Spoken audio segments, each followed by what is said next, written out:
ধীরে করে নিয়ে যায় শাহেদের দেখাই দেবো তো। শাহেদে কিছু খাওয়াইছে ঠান্ডা মান্ডা নাকি খাওয়ায়? কবে মুসলমান হয়েছে?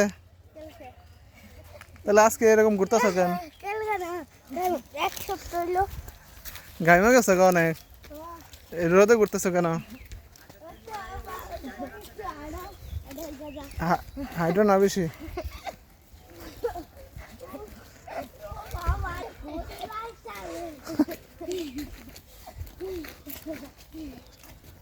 শাহেদের কোনো কিছু বলবা তাহলে বলে দাও এটা আমাদের। এদিকে এদিকে তাকাই তাহলে বলে দাও। হ্যাঁ বলবা না?